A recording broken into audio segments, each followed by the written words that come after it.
आदाब नाजरीन, INN की खबरों में आपका इस्तकबाल है। मैं हूं शौकत अली सूफ़ी। आइए नज़र डालते हैं अब तक की कुछ अहम खबरों पर। वज़ीर आज़म नरेंद्र मोदी की जानिब से ट्विटर पर किए गए एक ऐलान के इंडिया के सोशल मीडिया सारिफीन की नींदें उड़ा दी, बल्कि शायद चंद इदारों की रात दे गए दौड़ें भी लगवा दी होंगी। नहीं नहीं, ऐसा नहीं जैसा आप सोच रहे हैं। ना उन्होंने इंडिया के ज़ेर इंतज़ाम कश्मीर की आइनी हैसियत को दोबारा बहाल करने का ऐलान किया है और न ही चीन या पाकिस्तान के साथ कोई महाज खोलने की बात की। तो फिर क्या हुआ जिसने इंडिया के सोशल सारिफीन को सारी रात बेचैन किए रखा?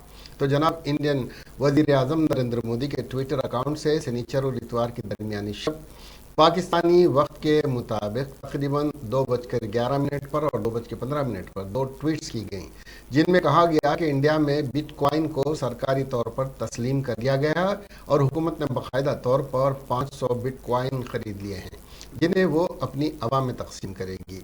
जल्दी कीजिए और मुस्तकबिल का आगाज़ आज से हो रहा है। इंडियन वज़ीर आज़म के अपने ट्विटर अकाउंट से ऐसी ट्वीट आना हैरान कुन था, क्योंकि इंडिया की बिटकॉइन या किसी भी किस्म की क्रिप्टो करेंसी इस्तेमाल करने से मुतालिक कोई सरकारी पॉलिसी नहीं है। मगर रुकिए ज़रा, ये ट्वीट असल नहीं थी, बल्कि इंडियन वज़ीर आज़म नरेंद्र मोदी का ट्विटर अकाउंट हैक हो गया था और हैकर्स ने करप्ट करेंसी से मुतालिक एक ट्वीट करके अवाम को न सिर्फ गुमराह करने की कोशिश की, बल्कि उससे इंडियन वज़ीर आज़म की अमले को खिफ़त का सामना भी करना पड़ा। टीआरएस तेलंगाना ने अपनी दूसरी मियाद हुकूमत के 3 साल मुकम्मल कर लिए। वज़ीर आला के चंद्रशेखर राव ने अपनी पहली मियाद के 4 साल और जारिया मियाद के 3 साल रियासत की आवाम की तरक्की के लिए कई एक फलाही स्कीमात को रूबामल लाया। खासकर रियासत की आवाम को 24 घंटे बरखी सरबराह करना उनका तारीखी कारनामा है। उसी तरह टीआरएस हुकूमत ने किसानों के लिए रैतु बीमा, रैतु बंधु स्कीम मुतारिफ करवाने के अलावा SC ST BC माइनॉरिटी तलबा को तालीम से आरास्ता करने के सिलसिले में रेसिडेंशियल स्कूल्स का क़याम अमल में लाया।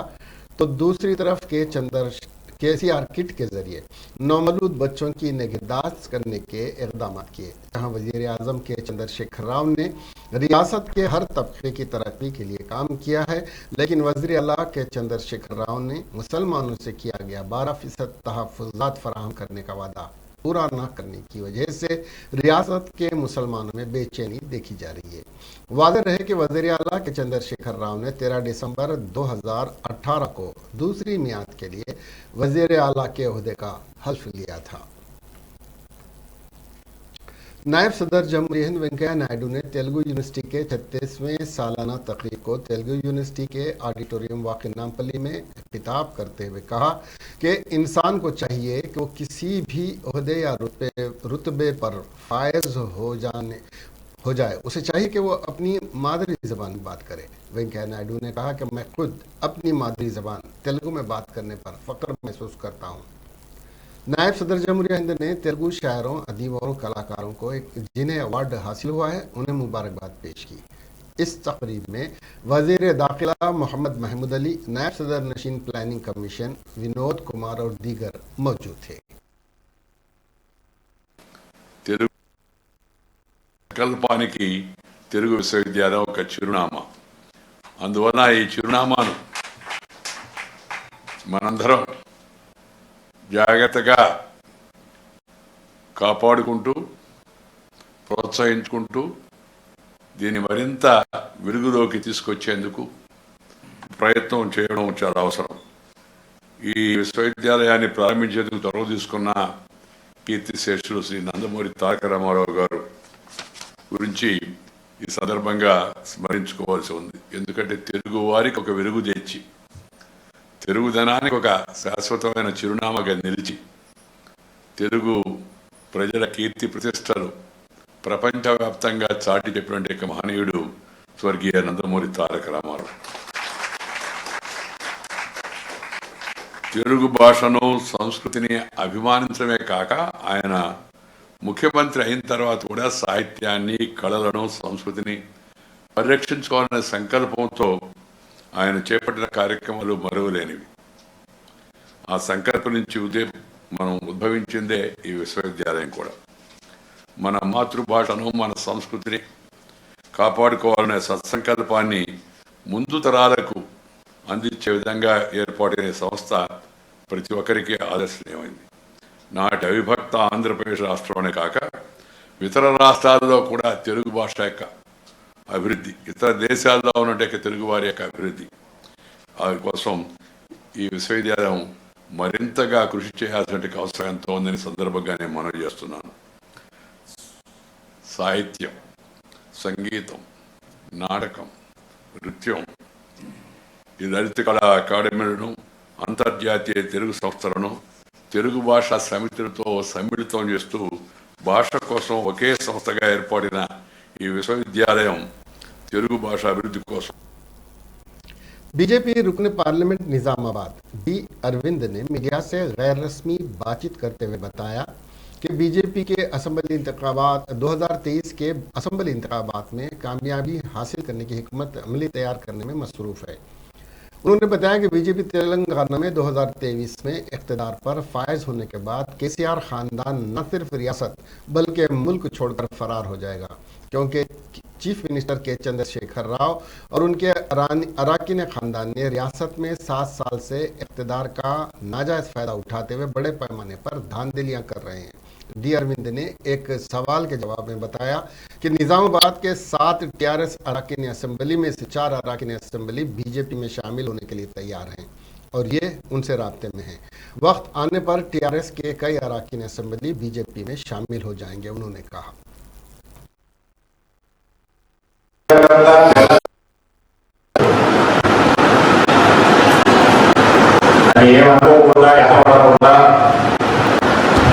भारतीय जनता पार्टी संबंध राम काल एलेक्शन प्रति ఒక్కరిని కోరుతా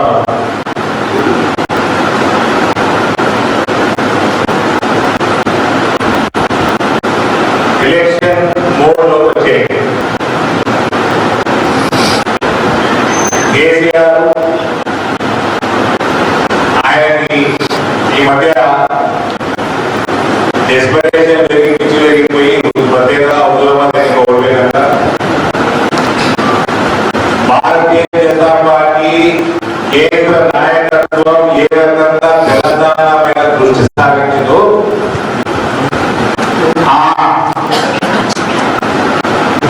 ఆ విషయం ఆల్వేస్ ఆయన కూడా ఇంటెలిజెన్స్ ఉంటుంది, ఆఫీసర్ పోలీసులు పూర్తి దృష్టి తెలంగాణ రాష్ట్రం మీద సాగించింది.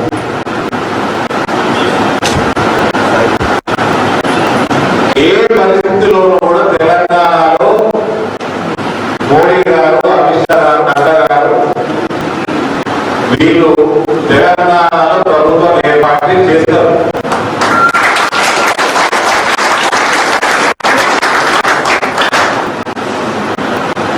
ఎట్లా చేస్తారు, ఏం చేస్తారు అని మనకు అనవసరం. మన బాధ్యత మనం నిర్వహించాలి. మన గ్రామాలలో, మన మండలాలలో, మన వార్డులలో, మన గల్లీలలో మనం యాక్టివ్ అయిపోవాలి.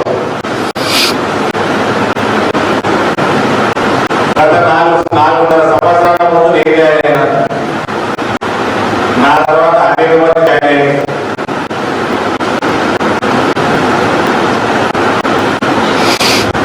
పోయినసారి కంటెస్ట్ చేసిన వాళ్ళు నూతనంగా టికెట్ల కోసం పనిచేసే వాళ్ళు ओमाइक्रॉन का पहला केस आंध्र प्रदेश में रिपोर्ट हुआ है, जहां विजयनगरम जिले के 34 साल शख्स में ओमाइक्रॉन की तशखीस हुई है। रियासती मेडिकल हेल्थ डिपार्टमेंट ने उस हद तक एक बयान दिया है। तिरुपति में भी एक और मामला सामने आया है। तफसीलात के मुताबिक एक शख्स गुज़िश्ता माह की 27 तारीख को आयरलैंड से बम्बई के रास्ते विशाखापट्टनम पहुंचा और विशाखापट्टनम हवाई अड्डे पर कराए गए RT-PCR टेस्ट में उसके कोरोना वायरस मुनफी होने की तस्दीक हुई। ताहम उसके बाद नमूने हैदराबाद के CCMB को भेजे गए और नतीजे की तशखीस के बाद ओमाइक्रॉन सामने आया। दरियासना इस शख्स को माधुरावड्डा में घर के करंतना में भेज दिया गया है। मुल्क में ओमाइक्रॉन केसों की कुल तादाद बशमूल आंध्र प्रदेश 34 हो गई है। महाराष्ट्र में सबसे ज्यादा 17 केसेस हैं। जना सेना के सरबराह पवन कल्याण दीक्षा कर रहे हैं। वो विशाखापट्टनम स्टील प्लांट को प्राइवेटाइजेशन के खिलाफ और प्राइवेटाइज करने के खिलाफ उसको बचाने के लिए कारकुनों की जदोजहद की हिमायत में मंगलगिरी में पार्टी दफ्तर में इतवार को उन्होंने इसका आगाज किया। दीक्षा शाम 5 बजे तक जारी रहेगी। जनसेना पार्टी के जरिए के मुताबिक पवन कल्याण ने मजदूरों के एहतजाज की हिमायत में दीक्षा शुरू कर दी है। विशाखापट्टनम स्टील प्लांट की निजीकारी के खिलाफ गुज़िश्ता 300 दिनों से एहतजाज कर रहे हैं। इससे कबल पवन कल्याण मंगलगिरी में पार्टी दफ्तर जाते हुए श्रद्धानम प्रोग्राम में हिस्सा ले चुके हैं। पवन ने यह प्रोग्राम रियासत में सड़कों की खस्ताहाली के खिलाफ एहतजाज में शुरू किया और बाद में पार्टी दफ्तर गए और विशाखापट्टनम स्टील वर्कर्स की जद्दोजहद के साथ इजहार एकजहती में शिरकत की। मालूम हुआ कि विशाखापट्टनम स्टील प्लांट के मुलाजिमीन स्टील प्लांट की निजीकारी के खिलाफ गुज़िश्ता साल से एहतजाज कर रहे हैं। अपोजिशन जमातें भी कारकुनों से इजहार एकजहती कर रही हैं। आंध्र प्रदेश की हुकूमत ने निजीकारी का फैसला वापस लेने के लिए मरकज को खत लिखा है।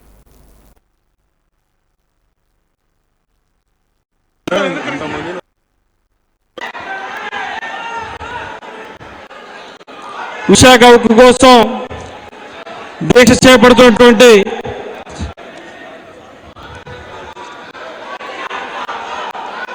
మన కోసం అమరావతికి చెందిన రైతులు సంఘీభావం తెలుపుతూ ఉన్నారు.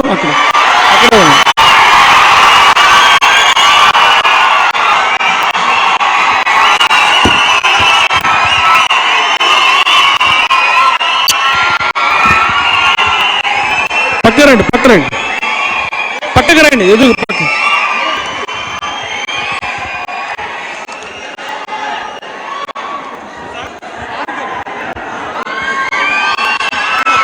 పక్కరండి.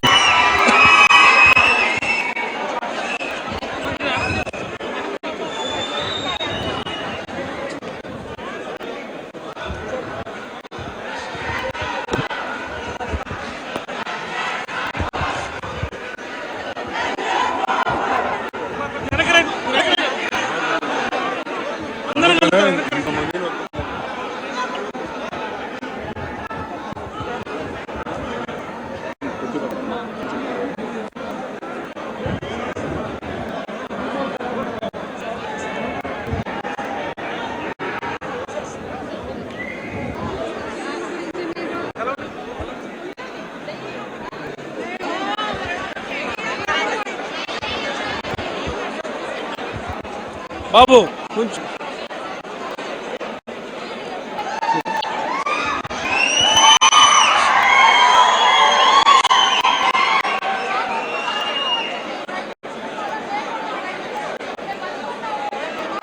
మా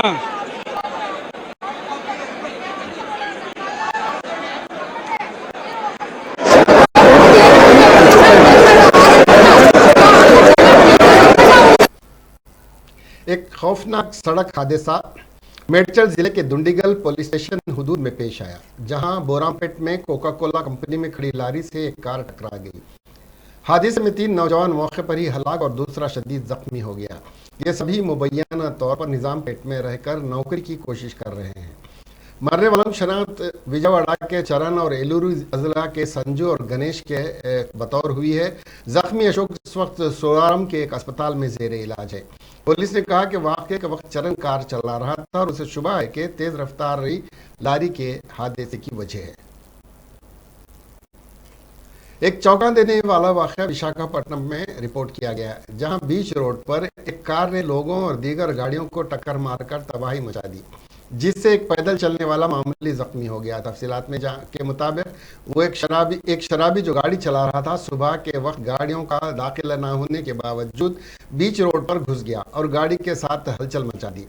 ड्राइवर ने रुकावटें खड़ी करने वाली पुलिस पर अपनी गाड़ी भी चढ़ा दी। ताहम पुलिस और वॉकर्स ने शराबी के नशे में गाड़ी चलाने वाले नौजवान को रुकावटें डालकर पकड़ लिया। पुलिस ने गाड़ी से शराब की बोतल भी बरामद करके उसे पुलिस तहवील में लेकर थाना मुंतकिल कर दिया। इस वाक़े से मुकामी तौर पर हलचल मच गई और लोग मुश्तइल हैं और पुलिस से मुतालबा कर रहे हैं कि वो सुबह के वक्त भी पुलिस की निगरानी को यकीनी बनाने के इक़दाम करें।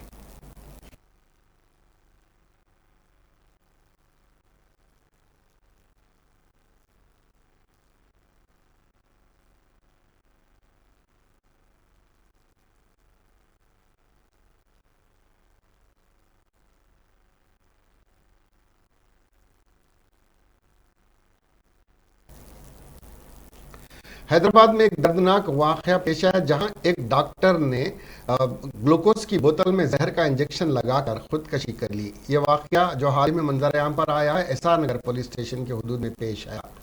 एसआर नगर पुलिस के मुताबिक आंध्र प्रदेश के कड़पा जिले के बुदवेल के 29 साल डॉक्टर राजकुमार अमीरपेट श्यामाकरण रोड पर वाक़ एक प्राइवेट अस्पताल में बतौर डॉक्टर काम कर रहे थे।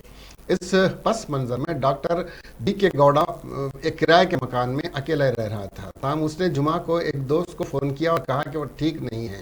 थोड़ी देर बाद एक दोस्त ने दोबारा कॉल की, लेकिन राजकुमार ने कोई जवाब नहीं दिया। दोस्त ने एक और डॉक्टर श्रीकांत को इतला दी, जो उसे हाथ में ग्लूकोज की बोतल लिए हुए बेहोश पड़ा हुआ देखकर बताया। उसे अस्पताल ले जाया गया, जहां उसे मुर्दा करार दिया गया। पुलिस ने बताया कि वालिद कोंडी पाली सुब्बाराव ने शिकायत दर्ज कराई और केस दर्ज कराया कि तफ्तीश का मुतालबा किया है। पुलिस ने कहा कि राजकुमार की मौत ग्लूकोज में जहर पीने से हुई है और वो इस बात की तहकीकात कर रहे हैं कि उसने खुदकशी क्यों की। अगरचे स्टार्टअप्स के मैदान में देर से आगाज करने वाला हैदराबाद गुज़िश्ता 6 सालों में एक अहम मरकज़ के तौर पर उभरा है और आज मुख्तलिफ शोबों में 6,600 से ज़्यादा स्टार्टअप्स का यहाँ पर इफ्तिताह अमल में है, जिनमें से कुछ एक तंगावालू दर्जे हासिल करने के करीब हैं। 2014 में आंध्र प्रदेश से अलग होने के बाद तेलंगाना स्टार्टअप्स की राजधानी के तौर पर उभर रहा है। रियासत की मजबूत मईशत, अच्छा इंफ्रास्ट्रक्चर, फार्मा और लाइफ आईटी और आईटीईएस, मजबूत साइज की सनतें, बड़ी तादाद में तहकीकी तंजीमों की मौजूदगी, वसी टैलेंट पूल की दस्तियाबी, जायदादों की निस्बतन कम कीमत और रियासती हुकूमत की कारोबारी दोस्त पॉलिसियों ने हैदराबाद को उभरने में मदद फराहम की है।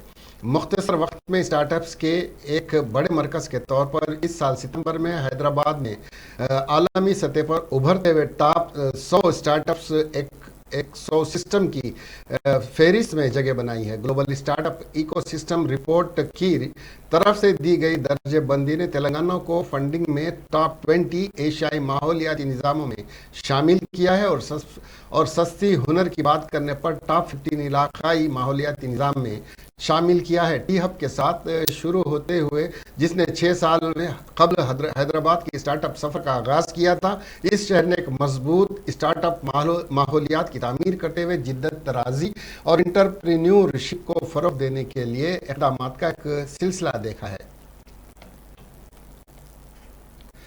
चित्तूर ज़िले से ताल्लुक़ रखने वाले फ़ौज के जवान साई तेजा, जो तमिलनाडु के नीलगिरी में एक हेलीकॉप्टर हादसे में इंतकाल कर गए थे, को आज उनके आबाई शहर चित्तूर में सुपुर्द खाक किया जाए। फौजी एहलकारों की लाश के साथ सुबह 5 बजे बेंगलुरु से रवाना हुए और बेंगलुरु से सीधे मदन्नापल्ली पहुंचे। मुकामी लोगों ने मदनापल्ली में एक बहुत बड़ी रैली के लिए पहले ही इंतजाम कर लिए थे। एक बड़ी रैली के बाद साई तेजा की आखिरी रसूमात बालाई में उनके दादा की खबर के पास अदा की जाएंगी। फौजी हुकाम ने कल एयरबेस पर साई तेजा को खिराज अक़ीदत पेश किया था और वहां से उन्हें बेंगलुरु के आर्मी अस्पताल मुंतकिल किया गया था। साई तेजा के वालिदैन की दरख्वास्त पर आज फौज के एहलकार लाश को ला रहे हैं। चित्तूर के कलेक्टर एम हरि नारायण ने कल इसका जवाब दिया था, ताहम मैयत इतवार की सुबह उनके आबाई इलाके पहुंच जाएगी। पहुंच चुकी है। उन्होंने बताया कि जनाजा सुबह 9 बजे खराबाला कोटा मंडल रेगुड़ापल्ली में रस्मी तौर पर अदा किया जाएगा। आंध्र प्रदेश हुकूमत ने IAF हेलीकॉप्टर हादसे में हलाक होने वाले साई तेजा के अहले खाना से ताज़ियत का इजहार किया है।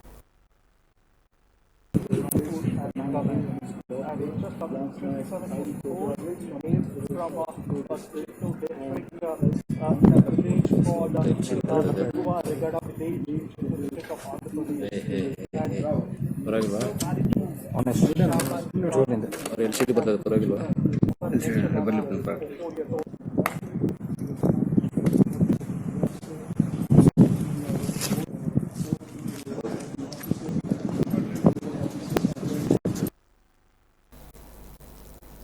इसके साथ ही ये खबरें यहीं ख़त्म हुई। अब हमें दीजिए इजाज़त और देखते रहिए INN चैनल। खुदा हाफिज़।